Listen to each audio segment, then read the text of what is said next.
Hi. When I was a kid, my parents used to say something to me that I swore I would never say to my kids or anyone else, and I am going to break that promise right now.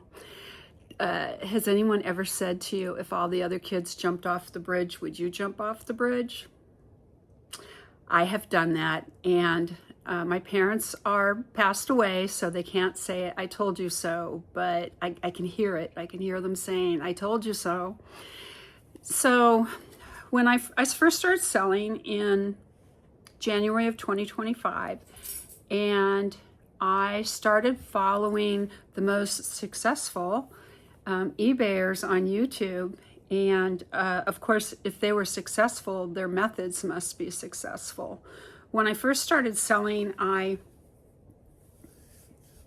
inventory system was causing me problems. I thought what I was doing was pretty good, but I would have times where I'd have an order that I had to cancel because I couldn't find the item. And I didn't even have that many things when I first started. So I noticed that all the other kids are using this numerical file where each item is numbered, one after another and placed in like in a file system in boxes. And so I started switching my entire inventory to that, and I have almost 600 things in my inventory. And if that wasn't annoying enough, once I had that system in place, I realized that every time I sell a couple things, I have to move the inventory over, or I end up with partially full boxes, which was happening with my previous system, which was where I just had categories. Like I had shirts in a box, and anyway, I don't need to go into that too much, but I do keep my purses in the same system I used in the past, and my shoes, bulky things like that, bras, because I don't want them squished. And so what I do with those is I'll say bra box 1, bra box 2, bra box 3. And as I list those, whichever box has room in it, that's where I'll put the next batch of bras. Same thing with shoes. I have boxes again, shoe box 1, shoe box 2, shoe box 3. And any of those large things that don't work as a file, they're not flat. So if it's not flat, I can't do that.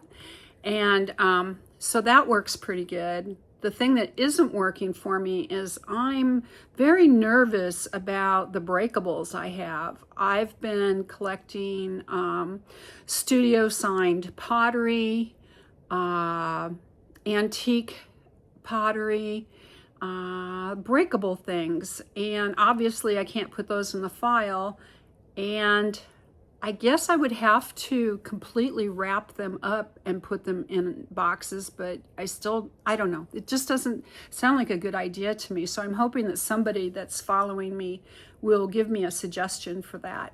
But let me get back to my purpose of today's video. So I started following Pegasus Lounge. The guy there is Mason T, and he is looking at YouTubers who are resellers who they promote themselves as experts, and a lot of them, by promoting themselves as experts, they're advertising for the classes that they sell. And so they sell these programs where you can learn to be a successful eBayer like them. And as I told you in yesterday's video, I tried a couple of those and was shockingly disappointed. Maybe not shockingly, but I was disappointed. So he follows those people, and he really uses logical thinking to critique what they're doing. And he doesn't criticize the person, he criticizes how they're doing things, and that they promote themselves as experts, which is dangerous to people like myself and you who are just starting out as resellers. So I started following him a few weeks ago, and last week he had a video on inventory systems, and there was a woman that I follow who used the number system, but then started using, but she reuses her bags. So, excuse me, she doesn't have to move her inventory over every time she starts to get holes in the files. So she just uses the bags over. So I started doing that last week, and I'm real happy with that. It's going to save me on bags and tags and keep me from spending an hour once a week to shift things over. I don't have time for that. I don't want to be working full time for nothing. I want to, work a few hours to make some extra money for travel. And so yesterday I posted my video, and all this time in my death pile series, I've been blaming the death pile on following these people who suggest that, more than suggest, they're quite emphatic that we need to be going to thrift stores and garage sales and all of these places and filling our carts to the top and going to multiple stores a day and per week. And I have actually asked, how do you get all this stuff listed? Well, for one thing, they're paying people. And for another thing, really, the filling the carts is showmanship. It has probably nothing to do with how successful their business is or if their business is successful. So I've been blaming that and myself for following the other kids when they jump off the bridge. And so this morning, Mason had a video again about inventory systems, and it really got me thinking even more about my inventory system. And then I saw that I had a message already on yesterday's video, and this is why responding to videos is so important for the creator, because my purpose is not to be your mentor, not to be your teacher, but to be your colleague. Even though we're competing, we're learning a business all at the same time. And I have questions about what I'm doing, and you probably have questions about what you're doing. So my series is more about how I do it and how I undo it and how I redo it, not the expert way to get things done. So anyways, this morning, Sandra, she wrote a reply to yesterday's message, and she said, I have a lot of death piles of vintage items on a shelf instead of stuck in boxes, so I can see what I have on Facebook. So she's using Facebook.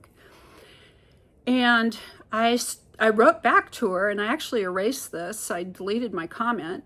I wrote back and said something like, well, I don't have a problem with inventory. My problem is buying too much. And then it clicked. It's both. When I first started buying, the inventory system overwhelmed me, and so I wasn't listing. I wasn't consciously aware of this, but I am now. And the problem just kept growing and growing and growing. And then I switched my inventory system, and I thought that was going to heal things. And then, interestingly, just last week, I was looking at my shelves and looking at my death pile and thinking, I don't know where I'm going to put all of this. I'm going to have to keep shifting things and spending, like an hour or more a week. I only have 600 things in my inventory, but I have quite a few in my death pile. And so I was worried about how the inventory was going to take over my time. And then it dawned on me that I am doing the system with reusing the bags and reusing the SKU numbers. So when I sell something, I save the bag, and the next thing I list goes in the bag if it fits, or I have a stack of used bags I'm collecting. And so that's saving me money on those bags. It's saving me money on the SKU numbers. There's no reason to keep them. I worked in the college and university system for many years, and my employee number and if it had been my student number, is still my student or my employee number, and it's a 4-digit number. And everybody else has like 6, 7-digit student numbers or employee numbers. And you can tell how long somebody's been there based on their number, because it never goes away. No one else will ever have my email address or my employee number. And it'd be funny when I go to the library, if it was a new librarian, they'd say, "Oh, you've been here a long time," because I have a 4-digit, especially if they were new, because theirs was 6 or 7 digits long. And so that's kind of what we do when we do the number system. There's no reason to save that number. That if that piece does come back, you can give it a new number. Or use one of the old bags. It doesn't have to be the same number. You can change that in your system. So anyways, after reading Sandra's message and thinking more about Mason's message, it occurred to me that it's I'm to the point now where I think it's a twofold problem. There's probably some other things involved that I haven't come to the bottom of yet, but I am going to leave you a link here to Mason's recent video where he discussed this and showed 2 good systems and 1 excellent system. And I'm going to be shifting again. So sometime this summer, I'm going to go over my inventory system with you and show you what I've done and what hasn't worked and what I'm shifting to. And we'll discuss how that's working. But I am going to continue the listed or let it go. Next week, I will have a report to you on what the results of May were. And I'm going to continue listing things the way I have. And I will be gone for a couple weeks, but I'm gonna post some things for my trip while I'm out on the road. I'm going to be on another road trip. That's what I'm making money for, or hopefully making money. Okay, I'll talk to you next week. Oh, be sure to leave a comment, because those have been so helpful. Sandra, your comment this morning just was so eye-opening to me. And that probably wasn't what you meant, but oh my gosh, it was so helpful. And somebody else had posted something, and I think I had made a mistake on this video earlier and taken it down, and I thought it was private, but somebody had made a comment about how they store their breakables, and I deleted the video and didn't realize that that comment was attached there. So if you see this again, please repeat your comment for me. Share, join my station, join my channel. My kids make fun of it because I say station instead of channel. Anyways, yeah, follow me and help each other figure out what we're doing so we can be more successful, and have a great week. And I'll talk to you next week.